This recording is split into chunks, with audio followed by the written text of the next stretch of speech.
ನೀವು ಕೇಳಿರೋ 2-3 ಪ್ರಶ್ನೆಗಳನ್ನು ಸೇರಿಸಿ ಕೊನೆಗೆ ಕಿರಣ್ ಹೇಳಿರೋ ಪ್ರಶ್ನೆಗೆ ಉತ್ತರವನ್ನು ಕೊಡ್ತಾರೆ.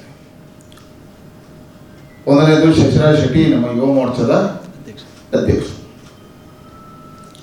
ಆ ಘಟನೆ ಅವ್ರಿಗೆ ಹಾಕಿರೋ ಹಿನ್ನೆಲೆ ಅವ್ರು ಏನು ಅಂತ ಹೇಳುವಂಥದ್ದನ್ನ ಶಾಸಕರು ಹೇಳಿದ್ದಾರೆ.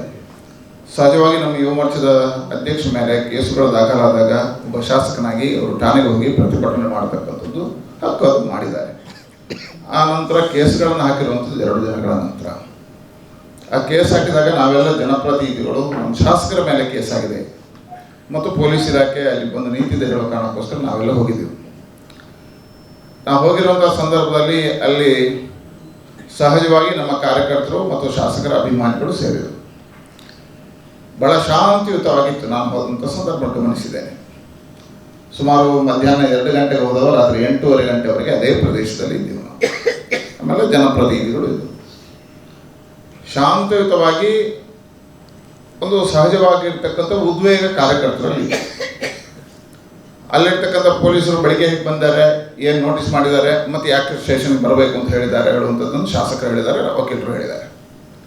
ಆ ಸಂದರ್ಭದಲ್ಲಿ ವಕೀಲರು ಅಲ್ಲಿರ್ತಕ್ಕಂಥ DYSP ಮತ್ತು ಸಬ್ ಇನ್ಸ್ಪೆಕ್ಟರ್ಗೆ ಈ ಕಾನೂನಿನಲ್ಲಿರ್ತಕ್ಕಂಥ ಸಾಧ್ಯತೆಗಳೇನು ಅಂತ ಹೇಳುವಂಥದ್ದನ್ನು ವಿವರಿಸಿದ್ದಾರೆ.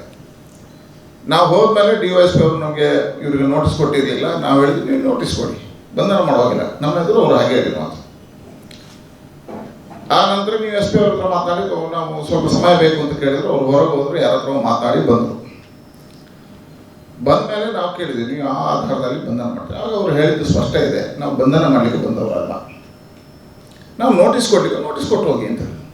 ಆಗ ಅವರು ಹೇಳಿದ್ರು ನಮಗೆ ಶಾಸಕರ ಹೇಳಿಕೆಗಳು ಬೇಕು, ಅದನ್ನು ಇಲ್ಲಿ ಕೊಡಿ ಅಂತ ನಾನು ಹೇಳಿದ್ದು.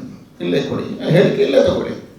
ಆಗ ಹೇಳಿದ್ರು ಕಾನೂನು ಪ್ರಕಾರ ನಮಗೆ ಅವ್ರು ಸ್ಟೇಷನಲ್ಲಿ ಬಂದು ಹೇಳಿಕೊಡು. ಅದು ನಾವೊಂದು ಸ್ಪಷ್ಟವಾಗಿ ಹೇಳಿದ್ದೆವು, ಭಾರತೀಯ ಜನತಾ ಪಾರ್ಟಿ ಕಾನೂನಿಗೆ ಗೌರವ ಕೊಡ್ತದೆ. ನಮ್ಮ ಶಾಸಕರು ನಿಮ್ಮಲ್ಲಿಗೆ ಬಂದು ಹೇಳಿಕೆಯನ್ನು ಕೊಡ್ತಾರೆ, ನಾನು ಹೇಳಿರುವಂಥದ್ದು ಶಬ್ದ. ಆದರೆ ನೀವು ಕರ್ಕೊಂಡು ಹೋಗುವಾಗಿಲ್ಲ, ನಾವು ಬರ್ತೀವಲ್ಲ, ನಾವು ಕಾನೂನು ಗೌರವ ಕೊಡ್ತೀವಿ. ಹಾಗೆ ನಾವು ಶಾಸಕರ ಜೊತೆಯಾಗಿ ಬರ್ತೀವಿ, ಶಾಸಕರು ಬಂದು ಹೇಳಿಕೆ ಕೊಡ್ತಾರೆ. ಬಂಧನ ಮಾಡೋದಾದರೆ ಈಗ ನಾವೆಲ್ಲ ಇದ್ದೀವಿ, ಬಂಧನ ಮಾಡಿ, ನಮ್ಮನ್ನು ಜೊತೆಯಾಗಿ ಬಂಧನ ಮಾಡಿ ಅಂತ ಹೇಳಿದ್ರು. ಆಗ ಸ್ಪಷ್ಟವಾಗಿ DYSP ಹೇಳಿದ್ರು ನಾವು ಬಂಧನ ಮಾಡಲಿಕ್ಕೆ ಬಂದದಲ್ಲ, ನಾವು ಅವರ ಹೇಳಿಕೆಯನ್ನು ತಗೋಬೇಕು, ಹೇಳಿಕೆ ಕೊಡಲಿಕ್ಕೆ ಅವರಿಗೆ ಸ್ಟೇಷನ್ಗೆ ಬನ್ನಿ ಅಂತ ಹೇಳಿದ್ದೇವೆ, ಅದಕ್ಕೋಸ್ಕರ. ಹಾಗಾದರೆ ನೀವು ಹೋಗಿ, ಈಗ ಇಲ್ಲಿರ್ತಕ್ಕಂಥ ಕ್ಲಿಯರ್ ಮಾಡಿ, ನಿಮ್ಮಿಂದಲೇ ಗೊಂದಲ ಬೇಡ ಅಂತ ಹೇಳಿದಾಗ DYSP ಅವರು ಅದಕ್ಕೆ ಒಪ್ಪಿ ಅವರು ಹೋಗಿದ್ದಾರೆ. ಸಂಜೆವರೆಗೆ ಪ್ರಯತ್ನ ಮಾಡಿ ರಾತ್ರಿ ಆ ಮಧ್ಯ ಅಲ್ಲಿ ಗಲಾಟೆ ಆದಮೇಲೆ ನಾವು ಮಾತುಕತೆ ಮಾಡಿದ್ವಿ. ಅವರು ದೂಡುವಂಥ ನಮ್ಮ ಕಾರ್ಯಕರ್ತರು ನಾವು ಒಳಗೆ ಹೋಗಿ ಇವರ ಮನೆಗೆ ಒಳಗೆ ಹೋಗುವಂಥ ಎಲ್ಲ ಪ್ರಯತ್ನಗಳು ಮಾಡಿದ್ರು ಮತ್ತು ಜೋರಲ್ಲಿ ಮಾತಾಡಿದ್ಮೇಲೆ ಹೋಗಿದ್ದಾರೆ. ಆ ನಂತರ ಎಲ್ಲ ಪೊಲೀಸ್ ಅಧಿಕಾರಿಗಳು ಹೋದ್ಮೇಲೆ, ಎಲ್ಲ ಪೊಲೀಸರು ಖಾಲಿ ಆದಮೇಲೆ, ಕಾರ್ಯಕರ್ತರು ಎಲ್ಲ ಹೋದ್ಮೇಲೆ 2 ಗಂಟೆಯ ನಂತರ ಶಾಸಕರು ವಕೀಲರುಗಳು ಕಾರಣಕ್ಕೆಲ್ಲ ಸೇರಿ ನಮ್ಮ ಶಾಸಕರ ಜೊತೆಯಲ್ಲಿ ಹೋಗಿದ್ದಾರೆ, ಹೇಳಿಕೆಯನ್ನು ಕೊಟ್ಟಿದ್ದಾರೆ. ಬಾಕಿ ಉಳಿದಲ್ಲಿ ನಡೆದಿರುವಂಥ ಘಟನೆಗಳು ಆಗಿದ್ದಾವೆ. ಹಾಗಾಗಿ ಅಲ್ಲಿ ಸ್ಪಷ್ಟವಾಗಿ ಮಾತುಕತೆ. ಅದಕ್ಕಿಂತ ಮುಂಚೆ ಗಣೇಶ್ ಕಾರ್ಣಿಕ್ SP ಅವ್ರ ಹತ್ರ ಮಾತಾಡಿದ್ದು ಹೌದು. ಅವರು ವಕೀಲರು ಹೇಳಿರುವಂಥ ಕಾನೂನು ಅಂಶಗಳನ್ನು ಅವರ ಗಮನಕ್ಕೆ ತಂದರು. ಗಣೇಶ್ ಕಾರ್ಣಿಕ್ ಹತ್ರ ಅವರು ಮಾತನಾಡಿದರು, ಫೋನ್ ಇಟ್ಟರು. ಇಟ್ಮೇಲೆ DYSP ಒಂದ್ಸರಿ ಒಳಗೆ ಹೋಗುವಂಥ ಪ್ರವೇಶ ಮಾಡುವಂಥದ್ದನ್ನು ಮಾಡಿದ್ರು. ಗಲಾಟೆ TV ಚಾನಲ್ ಎಲ್ಲ ಇತ್ತು. ಆ ನಂತರ ನಾವು ಗಟ್ಟಿಯಾಗಿ ಹೇಳಿದ್ಮೇಲೆ ಅವರು ವಾಪಸ್ ಹೋಗಿದ್ದಾರೆ. ಹಾಗಾಗಿ ಇದು ಯಾವುದೇ ಪೊಲೀಸರು ಹಿಡ್ಕೊಂಡು ಹೋದಲ್ಲ ಶಾಸಕರನ್ನು, ಅಥವಾ ಅವರು ಬಂಧನ ಮಾಡಿ ಕರ್ಕೊಂಡು ಹೋದಲ್ಲ. ಕಾನೂನಿಗೆ ಗೌರವ ಕೊಟ್ಟು ಶಾಸಕರು ಹೋಗಿ ಅಲ್ಲಿ ಹೇಳಿಕೆಯನ್ನು ನೀಡಿ ಬಂದಿದ್ದಾರೆ. ಎಲ್ಲ ಪತ್ರಿಕಾ ಮಾಧ್ಯಮದ ಬಂಧುಗಳಿಗೆ ಮತ್ತು ದೃಶ್ಯ ಮಾಧ್ಯಮದ ಬಂಧುಗಳಿಗೆ ಹೃತ್ಪೂರ್ವಕವಾಗಿರ್ತಕ್ಕಂಥ ಸ್ವಾಗತವನ್ನು ಮಾಡ್ತಾ ಇದ್ದೇನೆ. ಈ ಪತ್ರಿಕಾಗೋಷ್ಠಿಯಲ್ಲಿ ನಮ್ಮ ಜಿಲ್ಲೆಯ ಸಂಸದರಾಗಿರ್ತಕ್ಕಂಥ ಸನ್ಮಾನ್ಯ ನಳಿನ್ ಕುಮಾರ್ ಕಟೀಲ್ ಇದ್ದಾರೆ. ನಾಳೆಯಿಂದ ನಮ್ಮ ಸಂಸದ ಸದಸ್ಯರಾಗಲಿರ್ತಕ್ಕಂಥ ಕ್ಯಾಪ್ಟನ್ ವಿಜೇಶ್ ಚೌಟ್ರು ಈ ಪತ್ರಿಕಾಗೋಷ್ಠಿಯಲ್ಲಿದ್ದಾರೆ. ನಮ್ಮ ಜಿಲ್ಲೆಯ ಜಿಲ್ಲಾಧ್ಯಕ್ಷರಾಗಿರ್ತಕ್ಕಂಥ ಸತೀಶ್ ಕುಂಬಳ ಅವರಿದ್ದಾರೆ. ನಮ್ಮ ಮಂಗಳೂರು ದಕ್ಷಿಣ ವಿಧಾನಸಭಾ ಕ್ಷೇತ್ರದ ಶಾಸಕರಾಗಿರ್ತಕ್ಕಂಥ ಸನ್ಮಾನ್ಯ ವೇದವ್ಯಾಸ್ ಕಾಮತ್ರವರಿದ್ದಾರೆ. ಮಂಗಳೂರು ಉತ್ತರ ವಿಧಾನಸಭಾ ಕ್ಷೇತ್ರದ ಶಾಸಕರಾಗಿರ್ತಕ್ಕಂಥ ಡಾಕ್ಟರ್ ವೈ ಭರತ್ ಶೆಟ್ಟಿ ಅವರಿದ್ದಾರೆ. ವಿಧಾನ ಪರಿಷತ್ನ ಶಾಸಕರಾಗಿರ್ತಕ್ಕಂಥ ಪ್ರತಾಪ್ ಸಿಂಗ್ ನಾಯ್ಕರಿದ್ದಾರೆ. ನಮ್ಮೆಲ್ಲರ ಪರಿವಾರ ಸಂಘಟನೆ ಹಿರಿಯರು, ಖ್ಯಾತ ವಕೀಲರು ಆಗಿರ್ತಕ್ಕಂಥ ಶ್ರೀಯುತ KS ಶರ್ಮಾ ಅವರು ನಮ್ಮ ಜೊತೆ ಉಪಸ್ಥಿತರಿದ್ದಾರೆ. ಈ ಪತ್ರಿಕಾಗೋಷ್ಠಿಗೆ ಮತ್ತೊಮ್ಮೆ ಎಲ್ಲರಿಗೂ ಸ್ವಾಗತವನ್ನು ಬಯಸ್ತಾ ಇದ್ದೇನೆ. ಇವತ್ತು ಮಂಗಳೂರಿನಲ್ಲಿ ಪತ್ರಿಕಾಗೋಷ್ಠಿ ಮಾಡತಕ್ಕಂಥ ಒಂದು ಅನಿವಾರ್ಯತೆಯನ್ನು ನಮ್ಮ ಜಿಲ್ಲೆಯ ಪೊಲೀಸ್ ವರಿಷ್ಠಾಧಿಕಾರಿಯಾಗಿರ್ತಕ್ಕಂಥ SP ಅವರು ಇವತ್ತು ಅನಿವಾರ್ಯತೆಯನ್ನು ಸೃಷ್ಟಿ ಮಾಡಿಕೊಟ್ಟಿದ್ದಾರೆ. ಪ್ರಾಯಶಃ ನಿಮಗೆಲ್ಲರಿಗೂ ಗೊತ್ತಿದೆ, ಕಳೆದ ವಾರ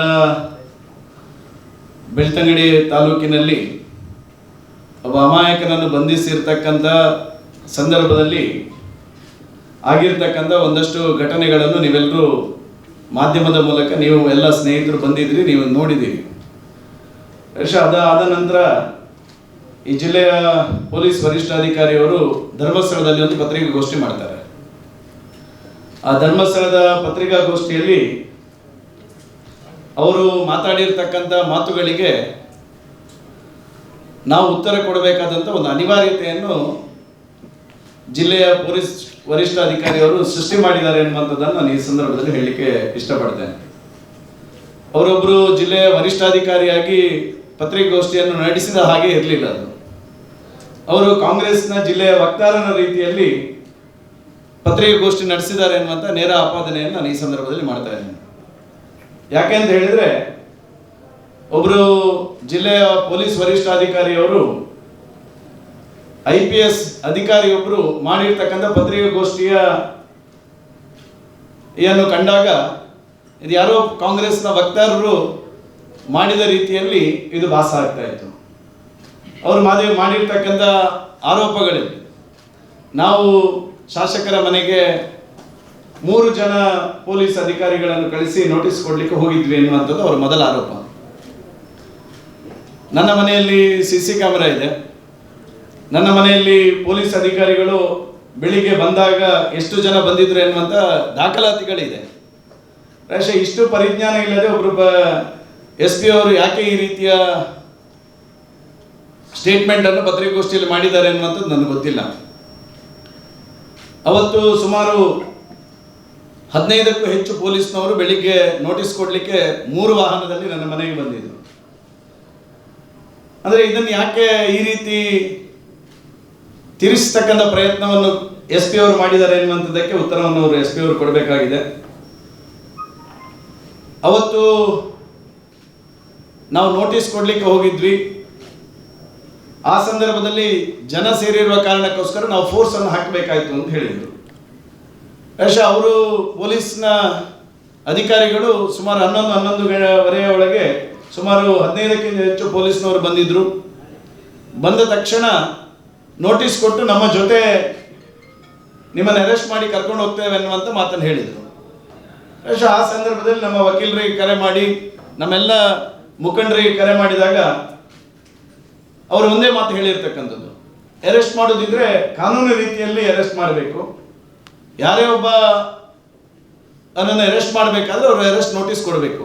ಯಾವ ಸಮಯದಲ್ಲಿ ಎಲ್ಲಿಂದ ನಾನು ಅರೆಸ್ಟ್ ಮಾಡ್ತಾ ಇದ್ದೇನೆ ಅನ್ನುವಂಥ ನೋಟಿಸನ್ನು ಕೊಟ್ಟು ಅರೆಸ್ಟ್ ಮಾಡಿ ಅನ್ನುವಂಥದ್ದನ್ನು ಹೇಳಿತ್ತು. ಆದರೆ ಅವರು ಸಂಜೆ 7 ಗಂಟೆಯವರೆಗೂ ಯಾವುದೇ ರೀತಿಯಾಗಿರ್ತಕ್ಕಂಥ ನೋಟಿಸನ್ನು ಕೊಡದೆ ಸಂಜೆ 7 ಗಂಟೆಯವರೆಗೂ ನಮ್ಮ ಜೊತೆ ಬರಬೇಕೆನ್ನುವಂಥ ಆಗ್ರಹವನ್ನು ಮಾಡಿ ಕಾನೂನು ರೀತಿಯಲ್ಲಿ ಅವರ ಆ ಪ್ರಕ್ರಿಯೆಯನ್ನು ಮಾಡದೆ ಅಸಂವಿಧಾನಿಕವಾಗಿರ್ತಕ್ಕಂಥ ರೀತಿಯಲ್ಲಿ ವರ್ತನೆ ಮಾಡಿರೋ ಕಾರಣಕ್ಕೋಸ್ಕರನೇ ಅವತ್ತು 7 ಗಂಟೆಯವರೆಗೆ ಅವರು ನಮ್ಮ ಮನೆಯಲ್ಲಿ ಪೊಲೀಸ್ ಇಲಾಖೆ ಅಧಿಕಾರಿಗಳು ದೌರ್ಜನ್ಯವನ್ನು ಮಾಡಲಿಕ್ಕೆ ಪ್ರಾರಂಭ ಮಾಡಿದರು. ಬಹುಶಃ ಅವರು ಒಂದು ಮನೆಯಲ್ಲಿ ಜನ ಸೇರಿದ್ದಾರೆ ಎನ್ನುವ ಕಾರಣಕ್ಕೋಸ್ಕರ ಪೊಲೀಸ್ ಫೋರ್ಸನ್ನು ಹಾಕ್ತಾರೆ ಅಂತ ಆದರೆ, ಇಲ್ಲಿರ್ತಕ್ಕಂಥ ಸಂಸದರು ಇರ್ಬೋದು, ಇಲ್ಲಿರ್ತಕ್ಕಂಥ MLAಗಳಿರ್ಬೋದು, ನಮ್ಮೆಲ್ಲ ಮನೆಗಳಲ್ಲಿ ದಿನ 100 ಜನ ಸಾರ್ವಜನಿಕರು ಬಂದು ಸೇರ್ತಾರೆ. ಆ ಸಂದರ್ಭದಲ್ಲಿ ಇವರು ಪ್ರೊಟೆಕ್ಷನ್ಗೆ ಪೊಲೀಸ್ ಫೋರ್ಸನ್ನು ಹಾಕ್ತಾರ? ಒಬ್ಬ SP ಆಗಿ ಈ ರೀತಿ ಅಸಂವಿಧಾನಿಕವಾಗಿರ್ತಕ್ಕಂಥ ಒಂದು ಕಾಂಗ್ರೆಸ್ನ ವಕ್ತಾರ ರೀತಿಯಲ್ಲಿ ಒಂದು ಪತ್ರಿಕಾಗೋಷ್ಠಿಯಲ್ಲಿ ಮಾತಾಡ್ತಾರೆ ಅಂತ ಹೇಳಿದ್ರೆ ಇದಕ್ಕೆ ಯಾವ ರೀತಿಯಾಗಿರ್ತಕ್ಕಂಥ ಉತ್ತರವನ್ನು ಕೊಡಬೇಕಾಗ್ತದೆ? SP ಅವರು ಪತ್ರಿಕಾಗೋಷ್ಠಿಯಲ್ಲಿ ಹೇಳ್ತಾರೆ, ನಾವು ರಸ್ತೆ ಕಿರಿದಾಗಿತ್ತು, 20 ಫೀಟ್ ಅಗಲ ಇದ್ದ ರಸ್ತೆ ಇತ್ತು, ಆ ಕಾರಣಕ್ಕೋಸ್ಕರ ನಾವು ಸಂಜೆ ಹೊತ್ತಿಗೆ 7 ಗಂಟೆಗೆ ಪೊಲೀಸ್ ಫೋರ್ಸನ್ನು ವಿಡ್ರಾ ಮಾಡಿದ್ವಿ ಅಂತೇಳಿ. ಒಬ್ಬ SP ಅವರಿಗೆ ಇಂತಹ ಸಾಮಾನ್ಯ ಪರಿಜ್ಞಾನ ಇಲ್ಲ ಅಂತ ಹೇಳಿದ್ರೆ, ಒಬ್ಬ ಅಪರಾಧಿ ನಿಜವಾಗ್ಲೂ ಅಪರಾಧಿಯನ್ನು ಹಿಡಿಲಿಕ್ಕೆ ಬಂದಿದ್ರೆ ಅಲ್ಲಿ ಮಾರ್ಗ ಸರಿ ಇಲ್ಲ ಅಂತ ಹೇಳಿ ಬಿಟ್ಟು ಹೋಗ್ತಾರ? ಮಾರ್ಗ ಚಿಕ್ಕದು ಅಂತ ಹೇಳಿ ಬಿಟ್ಟು ಹೋಗುವಂಥ ಪರಿಸ್ಥಿತಿ ಇದೆಯಾ? ಹಾಗಾದ್ರೆ ನಿಮ್ಮ ಉದ್ದೇಶ ಏನು? ಯಾವ ಉದ್ದೇಶಕ್ಕೆ ನೀವು ಬಂದಿರೋದು? ಅದರ ನಂತರ ಮುಂದುವರೆದು ಹೇಳ್ತಾರೆ, ನಾವು ಪೊಲೀಸ್ ಫೋರ್ಸ್ ವಿಡ್ರಾ ಮಾಡಲಿಕ್ಕೆ ನನಗೆ ಒಬ್ಬರು ಜನಪ್ರತಿನಿಧಿ ಹೇಳಿದ್ರು, ಆ ಕಾರಣಕ್ಕೋಸ್ಕರ ನಾವು ಬಿಟ್ಟು ಹೋದ್ವಿ ಅಂತ. ನನಗೆ ಸ್ಪಷ್ಟಪಡಿಸಬೇಕು SP ಅವರೇ, ನೀವು ಕಾಗಕ್ಕನ ಕಥೆಯನ್ನು ನಮಗೆ ಹೇಳಬೇಡಿ. ನೀವು IPS ಬರೆದು ಪಾಸಾಗಿ ಇವತ್ತು ಈ ಜಿಲ್ಲೆಯ ವರಿಷ್ಠಾಧಿಕಾರಿ ಆಗಿರ್ತಕ್ಕಂಥವ್ರು. ಅಲ್ಲಿ ನಮ್ಮ ಮನೆಯಲ್ಲಿ ಅವತ್ತು ಗ್ರಾಮ ಪಂಚಾಯತ್ ಸದಸ್ಯರಿದ್ದರು, ಅವರು ಜನಪ್ರತಿನಿಧಿಗಳು. ತಾಲೂಕ್ ಪಂಚಾಯತ್ ಸದಸ್ಯರಿದ್ದರು, ಅವರು ಜನಪ್ರತಿನಿಧಿಗಳು. ಜಿಲ್ಲಾ ಪಂಚಾಯತ್ ಮಾಜಿ ಸದಸ್ಯರಿದ್ದರು, ಹಾಲ್ನ ಸೊಸೈಟಿಯ ಅಧ್ಯಕ್ಷರುಗಳಿದ್ದರು, ಶಾಸಕರಿದ್ದರು, ವಿಧಾನ ಪರಿಷತ್ ಶಾಸಕರಿದ್ದರು, ಸಂಸತ್ ಸದಸ್ಯರಿದ್ದರು. ನೀವು ನಿರ್ದಿಷ್ಟವಾಗಿ ಹೇಳಿ, ಇಂಥವರು ನನಗೆ ಸೂಚನೆ ಕೊಟ್ಟರು, ಆ ಕಾರಣಕ್ಕೋಸ್ಕರ ಬಿಟ್ಟು ಹೋದೆ ಅಂತೇಳಿ ಹೇಳಿದ್ರು. ಅದಕ್ಕೆ ಮತ್ತೆ ಉತ್ತರ ಕೊಡಬೇಕು. ಒಬ್ಬ ಅಪರಾಧಿಯನ್ನು ಅರೆಸ್ಟ್ ಮಾಡಲಿಕ್ಕೆ ಬಂದಾಗ ಜನಪ್ರತಿನಿಧಿ ಹೇಳಿದ ತಕ್ಷಣ ನೀವು ಬಿಟ್ಟು ಹೋಗುವುದಂತಾದ್ರೆ ಅದು ಯಾವ ಕಾನೂನು ಅಂತ ಹೇಳುವಂಥದ್ದನ್ನು ಸಹ ನೀವು ಹೇಳಬೇಕು. ಈ ರೀತಿ ಸಮಾಜವನ್ನು ದಾರಿ ತಪ್ಪಿಸ್ತಕ್ಕಂಥ ವ್ಯವಸ್ಥೆಯನ್ನು ನಮ್ಮ ಜಿಲ್ಲೆಯ ಪೊಲೀಸ್ ವರಿಷ್ಠಾಧಿಕಾರಿಯವರು ಮಾಡಿರ್ತಕ್ಕಂಥದ್ದು ಅಕ್ಷಮ್ಯ ಅಪರಾಧ ಎನ್ನುವಂಥದ್ದನ್ನು ನಾನು ಈ ಸಂದರ್ಭದಲ್ಲಿ ಹೇಳ್ತೇನೆ.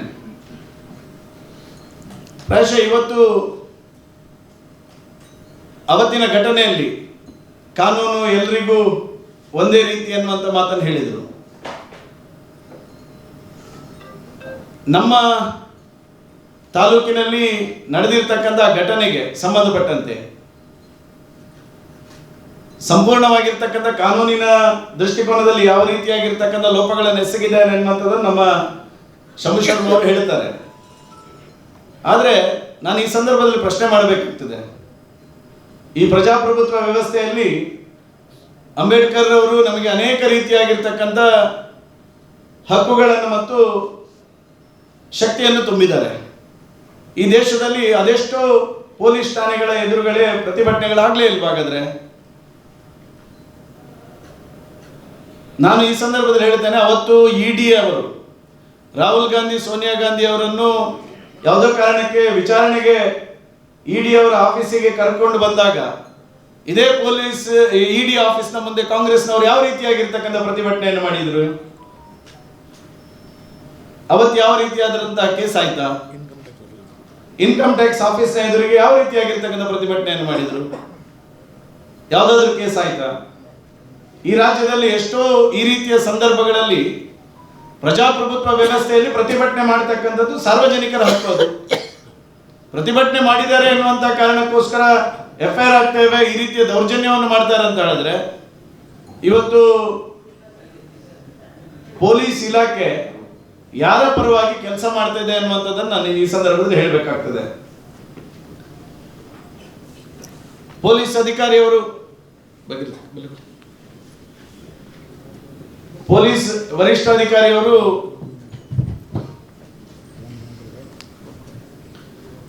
ಈ ಕೇಸಿಗೆ ಸಂಬಂಧಪಟ್ಟಂತೆ ಇನ್ನೊಂದು ಮಾತನ್ನು ಪ್ರತಿಗೋಷ್ಠಿಯಲ್ಲಿ ಹೇಳ್ತಾರೆ.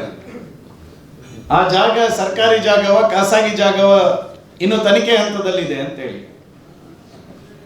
ನಮ್ಮ SP ಅವರು ಯಾವ ಜಮಾನದಲ್ಲಿದ್ದಾರೆ ಅಂತ ನಾನೊಮ್ಮೆ ಕೇಳಬೇಕಾಗ್ತದೆ. ಆ ಸ್ಪಾಟಿಗೆ ಹೋದವರು ತಹಶೀಲ್ದಾರ್, ಆ ಸ್ಪಾಟಿಗೆ ಹೋಗಿರ್ತಕ್ಕಂಥವರು ಸರ್ಕಲ್ ಇನ್ಸ್ಪೆಕ್ಟರ್. ಇವತ್ತು ಕರ್ನಾಟಕ ಸರ್ಕಾರದ ಮೂಲಕ ದಿಶಾಂಕ್ ಆ್ಯಪ್ ಎನ್ನುವಂಥ ಒಂದು ಆ್ಯಪ್ ಇದೆ. ಆ ಆ್ಯಪ್ ಪ್ರತಿಯೊಬ್ಬ ತಹಶೀಲ್ದಾರ್ ಹತ್ರನೂ ಇದೆ, ಪ್ರತಿಯೊಬ್ಬ VA ಹತ್ರನೂ ಇದೆ, ಸರ್ವೇಯರ್ ಹತ್ರನೂ ಇದೆ. ಆ ಜಾಗದಲ್ಲಿ ಹೋಗಿ ದಿಶಾಂಕ್ ಆ್ಯಪಲ್ಲಿ ನಿಂತರೆ ಇದು ಯಾವ ಸರ್ವೆ ನಂಬರ್, ಇದು ಯಾವ ಸರ್ಕಾರಿಯ ಖಾಸಗಿ ಅನ್ನುವಂಥದ್ದು ಬರ್ತದೆ. SP ಅವರು ಮೊನ್ನೆ ಒಂದು ವಾರ ಕಳೆದ ನಂತರ ಪತ್ರಿಕಾಗೋಷ್ಠಿಯಲ್ಲಿ ಹೇಳ್ತಾರೆ, ಆ ಜಾಗ ಸರ್ಕಾರಿಯ ಖಾಸಗಿ ಅನ್ನುವಂಥದ್ದನ್ನು ವಿಚಾರಣೆ ಹಂತದಲ್ಲಿ ಇದೆ ಅಂತೇಳಿ. പക്ഷേ ಇಷ್ಟು ಸಾಮಾನ್ಯ ಜ್ಞಾನ ಒಬ್ಬ SP ಅವರಿಗೆ ಇಲ್ವಾ?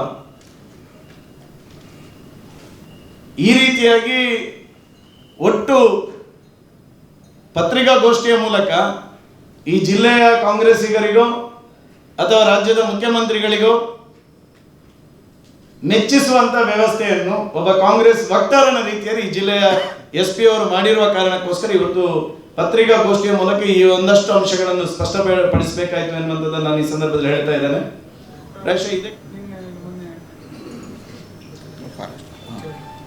ಮೊನ್ನೆ ಈಗ ಒಂದು ಇತಿಹಾಸ ನಿರ್ಮಾಣ ಮಾಡುವ ಕೆಲಸವನ್ನು ಮತ್ತೊಮ್ಮೆ SP ಅವರು ಮಾಡಿದ್ದಾರೆ. ಬರೀ 3 ದಿನದಲ್ಲಿ ನಮ್ಮ ಮೊನ್ನೆ 2 ಕೇಸ್ಗೆ ಚಾರ್ಜ್ ಶೀಟ್ ಸಲ್ಲಿಕೆ ಮಾಡಿದ್ದಾರೆ. ಈ ಜಿಲ್ಲೆಯಲ್ಲಿ ಎಷ್ಟೋ ಪ್ರಕರಣಗಳು 3 ವರ್ಷ 4 ವರ್ಷದಿಂದ ಚಾರ್ಜ್ ಶೀಟ್ ಆಗದೆ, ವರ್ಷಾನುಗಟ್ಟಲೆ ಚಾರ್ಜ್ ಶೀಟ್ ಆಗದೆ ಕೊಳೆಯುವಂಥ ಪ್ರಕರಣಗಳಿದೆ. ಆದರೆ ಎರಡೇ ದಿನದಲ್ಲಿ ಮೂರೇ ದಿನದಲ್ಲಿ ಚಾರ್ಜ್ ಶೀಟ್ ಮಾಡಿರ್ತಕ್ಕಂಥ ಇತಿಹಾಸವನ್ನು ಸಹ SP ಅವರು ಮಾಡಿದ್ದಾರೆ. ಅದರ ಜೊತೆಗೆ ಈಗ ಮತ್ತೆ ನೀವು ಹೇಳಿದ ರೀತಿಯಲ್ಲಿ ಕಳಿಂಜದ ಪ್ರಕರಣಕ್ಕೆ ಸಂಬಂಧಪಟ್ಟಂತೆ ಮತ್ತೆ ಚಾರ್ಜ್ ಶೀಟನ್ನು ಮೊನ್ನೆ ಮಾಡಿದ್ದಾರೆ. ಪ್ರಾಯಶಃ ಇದು ಪ್ರಜಾಪ್ರಭುತ್ವ ವ್ಯವಸ್ಥೆಯಲ್ಲಿ ಶಾಸಕಾಂಗದ ವ್ಯವಸ್ಥೆಗೆ ಒಂದು ದ್ರೋಹ ಮಾಡಿರ್ತಕ್ಕಂಥ ವ್ಯವಸ್ಥೆ ಇದು. ಕಳಿಂಜದ ಘಟನೆ ಹಕ್ಕುಚ್ಯುತಿಗೆ ಸಂಬಂಧಪಟ್ಟಂತೆ ನಾನು ಸದನದಲ್ಲಿ ಮಾತಾಡಿದ್ದೆ. ಸದನದ ಸ್ಪೀಕರ್ ಅವರು ಅದನ್ನು ಹಕ್ಕುಚ್ಯುತಿ ಕಮಿಟಿಗೆ ವರ್ಗಾವಣೆ ಮಾಡಿದರು. ಆ ಸಂದರ್ಭದಲ್ಲಿ ಈ ರಾಜ್ಯದ ಅರಣ್ಯ ಇಲಾಖೆಯ ಸಚಿವರು ಸದನದಲ್ಲಿ ಒಂದು ಮಾತು ಕೊಟ್ಟಿದ್ದಾರೆ, ನಾವು ಆ ಕೇಸನ್ನು ವಿಡ್ರಾ ಮಾಡ್ತೇವೆ ಅಂತ ಹೇಳಿ. ಒಬ್ಬ ರಾಜ್ಯದ ಮಂತ್ರಿ ಹೇಳಿರ್ತಕ್ಕಂಥ ಸದನದಲ್ಲಿ ಹೇಳಿರ್ತಕ್ಕಂಥ ಮಾತಿಗೆ ವಿರುದ್ಧವಾಗಿ ನಮ್ಮ ಜಿಲ್ಲೆಯ SP ಅವರು ಅದಕ್ಕೆ ಚಾರ್ಜ್ ಶೀಟ್ ಹಾಕಿದ್ದಾರೆ ಅಂತ ಹೇಳಿದರೆ ಇದು ಯಾವ ರೀತಿಯಾಗಿರ್ತಕ್ಕಂಥ ಕಾನೂನು, ಈ ಯಾವ ರೀತಿಯಾಗಿರ್ತಕ್ಕಂಥ ಆಡಳಿತ ಈ ರಾಜ್ಯದಲ್ಲಿ ಇದೆ ಅನ್ನುವಂಥದ್ದನ್ನು ನಾವು ಪ್ರಶ್ನೆ ಮಾಡಬೇಕಾಗ್ತದೆ. ಅದನ್ನು ಸಹ ಚಾರ್ಜ್ ಶೀಟ್ ಮಾಡಿರ್ತಕ್ಕಂಥದ್ದು, ಅದು ಸಹ ಸದನದಲ್ಲಿ ಕೇಸ್ ವಿಡ್ರಾ ಮಾಡ್ತೇವೆ ಅಂತ ಹೇಳಿಕೆ ಕೊಟ್ಟು ಇವತ್ತು ಮತ್ತೆ ಅದರ ಮೇಲೆ ಚಾರ್ಜ್ ಶೀಟ್ ಮಾಡುವಂಥ ವ್ಯವಸ್ಥೆ ಮಾಡಿದ್ದಾರೆ. ಇಲ್ಲಿ ತಕ್ಷಣ ಒಂದೇ ದಿವಸದಲ್ಲಿ ಅಲ್ಲ ಕೆಲವೇ ಗಂಟೆಗಳಲ್ಲಿ ಬಿ ರಿಪೋರ್ಟ್ ಆಗಿ ಕೇಸ್ ಪುಸ್ತಕ ಮಾಡ್ಲಿಕ್ಕೆ ಆಗ್ತದೆ. ಆಮೇಲೆ FIR ಬೆನ್ನಿನ ಮೇಲೆ ಬೆನ್ನು ಮಾಡ್ಲಿಕ್ಕೆ ಆಗ್ತದೆ. ಅದು ಕಾಂಗ್ರೆಸ್ ಸರ್ಕಾರದವರು ಅವರು ಕಠಿಣ ಕ್ರಮವನ್ನು ಹೇಗೆ ತಗೊಳ್ಬೇಕು, ಯಾವ ರೀತಿ ಮಾಡಬೇಕು ಅಂತ ಅವರು ತೋರಿಸ್ಕೊಟ್ಟಿದ್ದಾರೆ. ಆದ್ರೆ ನಿಮ್ಮ ಸರ್ಕಾರದಲ್ಲಿ ಕಠಿಣ ಕ್ರಮ ಅಂತ ಹೇಳಿ ಅದು ಟ್ರೋಲ್ ಆಗ್ತಿತ್ತು. ಆದ್ರೆ ಇದನ್ನು ನೋಡಿ ನೀವು ಮುಂದಕ್ಕೆ ಕಲಿತೀರಾ ಅಂತ ಹೇಗೆ? ನೋಡಿ, ಕಾಂಗ್ರೆಸ್ ಅಂತ ಹೇಳಿದ್ರೆ ಅದು ದ್ವೇಷದ ರಾಜಕಾರಣ ಮಾಡುವ ಪಾರ್ಟಿ. ಇವತ್ತು ಶಶಿರಾಜ್ ಶೆಟ್ಟಿ ಒಬ್ಬ ಅಮಾಯಕ ಯುವ ಮೋರ್ಚಾದ ಕಾರ್ಯಕರ್ತ. ಅವನ ಮೇಲೆ ಹೇಗೆ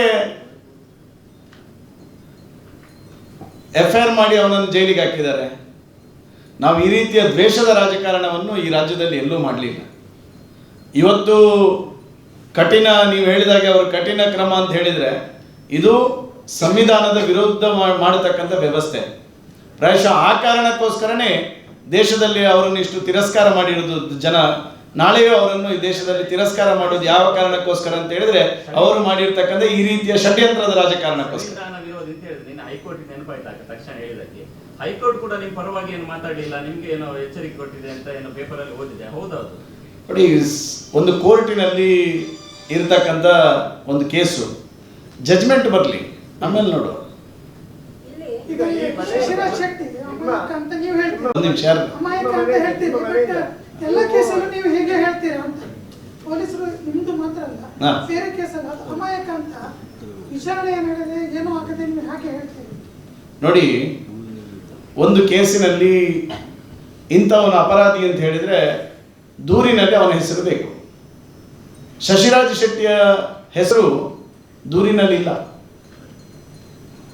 ದೂರಿನಲ್ಲಿ ಇಲ್ಲದೆ ಶಶಿರಾಜ್ ಶೆಟ್ಟಿಯ ಹೆಸರನ್ನು ಮಾಜಾರ್ ಮಾಡಿದ ನಂತರ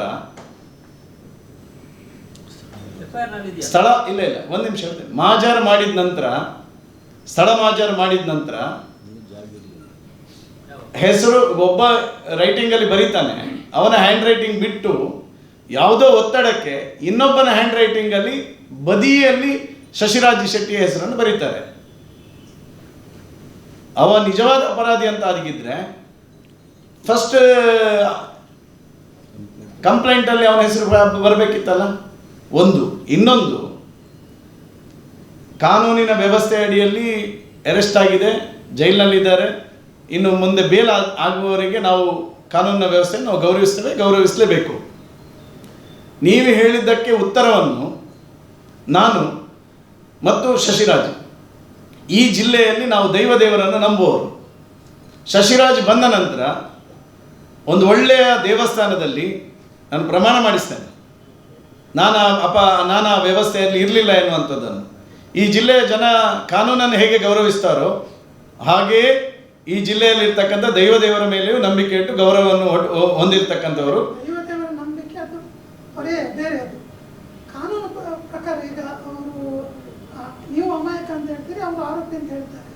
ನೀವು ಶಾಸಕರಾಗಿ ಆ ದಿನ ರಾತ್ರಿ ಸ್ಟೇಜ್ ಹೋಗಿ ನೋಡಿ, ಒಂದು ನಿಮಿಷ ಕೇಳಿ, ನಾನು ಕೇಳಿದೆ, ಒಬ್ಬ ಅಮಾಯಕನನ್ನು ಒಂದು ಕಾನೂನು ಏನು ಹೇಳ್ತದೆ, 100 ಜನ ಅಪರಾಧಿಗಳಿಗೆ ಶಿಕ್ಷೆ ಆಗದಿದ್ದರು ಒಬ್ಬ ನಿರಪರಾಧಿಗೆ ಶಿಕ್ಷೆ ಆಗಬಾರ್ದು ಅಂತ ಕಾನೂನೇ ಹೇಳ್ತದೆ. ಶಶಿರಾಜ್ ಒಬ್ಬ ನಿರಪರಾಧಿ, ಒಬ್ಬ ನಿರಪರಾಧಿಯನ್ನು ರಾಜಕೀಯ ಷಡ್ಯಂತ್ರಕ್ಕೆ ಪೊಲೀಸ್ ಇಲಾಖೆಯವರು ಅರೆಸ್ಟ್ ಮಾಡಿದಾಗ ನನ್ನ ಕ್ಷೇತ್ರದ ಮತದಾರನಿಗೆ ಆಗಿರ್ತಕ್ಕಂಥ ಅನ್ಯಾಯವನ್ನು ನಾನು ಪ್ರತಿಭಟಿಸಬೇಕಾಗಿರ್ತಕ್ಕಂಥದ್ದು ನನ್ನ ಹಕ್ಕು, ನನ್ನ ಕರ್ತವ್ಯ, ನನ್ನ ಬದ್ಧತೆ. ಅದನ್ನು ಮಾಡಿದ್ದೇನೆ, ಮುಂದೆಯೂ ಮಾಡ್ತೇನೆ.